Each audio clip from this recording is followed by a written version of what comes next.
À qui revient le choix d'un traitement? C'est sur cette question un peu mystérieuse que commence ce 6e épisode de Venir en aide à son animal. Je souhaite aborder ici la notion du choix dans la relation que nous avons avec notre animal, s'agissant de décider quel type de traitement je veux pour lui ou pas. Selon les situations traversées, tantôt il est bon de laisser le choix à notre compagnon à quatre pattes, tantôt il est nécessaire que ce soit à nous de décider en âme et conscience. Pour illustrer ce propos, voici l'histoire de nos deux protagonistes, Bunny et Caro. Bunny est un lapin d'appartement âgé de 6 ans qui coule une vie agréable avec 3 autres congénères.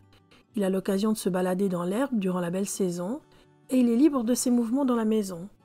Caro joue beaucoup avec lui et adore son Bunny.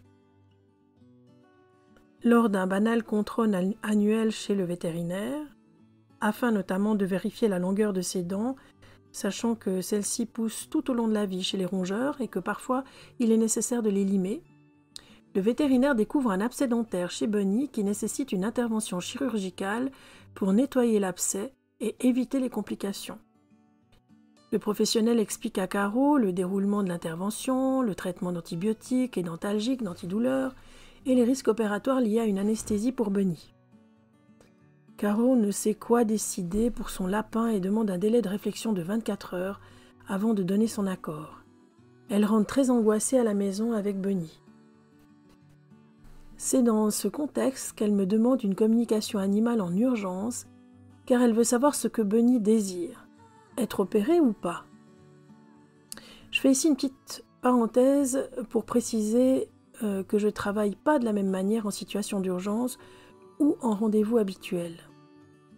En effet, lors d'urgence en communication animale intuitive, j'ai besoin pour accepter la demande de consultation d'avoir un historique de l'urgence selon la vision du propriétaire de l'animal, les urgences étant de mon point de vue réservées aux vétérinaires en priorité. La communication animale intuitive ne doit jamais servir d'outil diagnostique de premier recours, car rien ne remplace un vétérinaire qui va examiner cliniquement votre animal et qui va pouvoir évaluer objectivement son état de santé, sa respiration, ses pulsations, son hydratation, sa température, son état de conscience, etc. Caro m'a donc envoyé sa demande avec un petit historique de la situation et son numéro de téléphone. Comme à chaque fois que je refuse une prise en charge, je prends la peine d'appeler la personne pour lui expliquer pourquoi. Voilà ce que j'ai dit à Caro sur sa demande d'avoir l'avis de son Bunny quant à subir ou non cette opération dentaire. Je comprends votre détresse face à la problématique soudaine que présente Bunny et à laquelle vous ne vous attendiez pas du tout. J'entends aussi que votre vétérinaire vous a bien expliqué que cette opération comportait des risques et que c'est cela qui vous fait hésiter car vous craignez pour la vie de votre lapin. C'est légitime. Les risques opératoires existent. Comme dans toute opération, c'est vrai que chez les lapins c'est délicat, mais vous ne pouvez pas demander à votre Bunny de faire un choix à votre place. Si la communication animale nous met en relation avec une forme de conscience de l'animal, ce dernier n'a ni les connaissances pour dire quelle maladie est présente exactement, ni le discernement pour faire un choix à votre place. C'est un peu comme si vous demandiez à un enfant de 2 ans qui a l'appendicite s'il veut être opéré ou non. Il n'a pas les connaissances des risques encourus et des bénéfices potentiels de l'opération, c'est donc à l'adulte de prendre la décision. Cette balance entre risque et bénéfice qui va vous permettre de vous déterminer vous revient en tant que responsable de la santé physique et mentale de votre animal. Les conseils, basés sur les connaissances et la pratique du vétérinaire qui suit votre lapin, vont vous permettre d'évaluer la situation.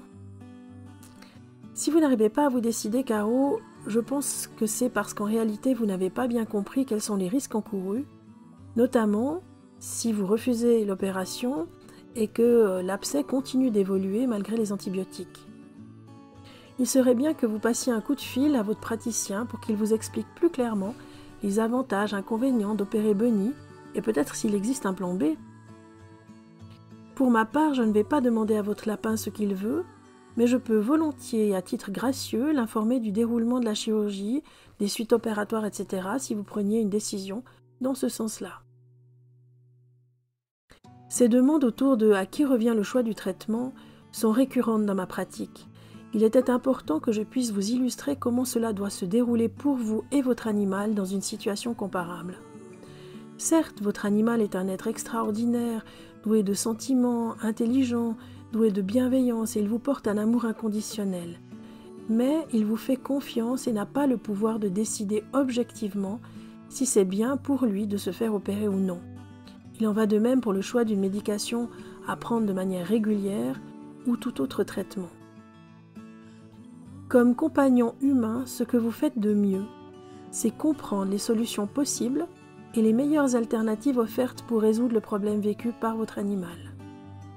Comme interprète animalière, ce que je fais de mieux, c'est informer l'animal et le préparer à une opération, par exemple, à l'avant et à l'après, ou à la nécessité non négociable de prendre telle ou telle médication pour une affection aiguë ou chronique, mais seulement une fois que vous aurez choisi une option.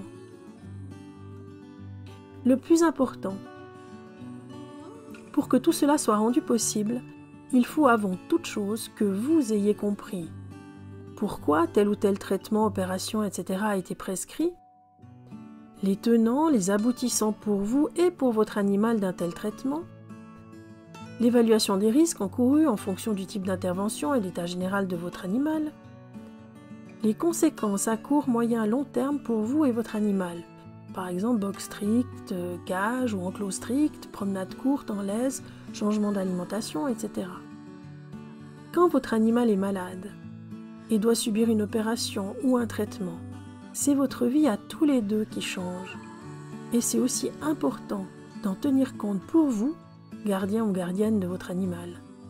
Parfois, vous devrez complètement réorganiser votre temps sur une période donnée, plus ou moins longue, et il faut pour cela que vous ayez toutes les cartes de compréhension en main.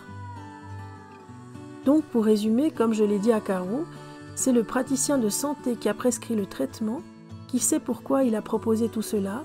Ni Wikipédia, ni Doctissimo, ni Internet ne vous donneront une réponse aussi individualisée que la personne qui a examiné votre animal. Alors, n'hésitez pas à demander et à redemander des explications avant de prendre votre décision. Ensuite, il sera temps d'informer votre animal des choix que vous avez pris. Bonne fin de semaine et à bientôt pour l'épisode 7. Salut!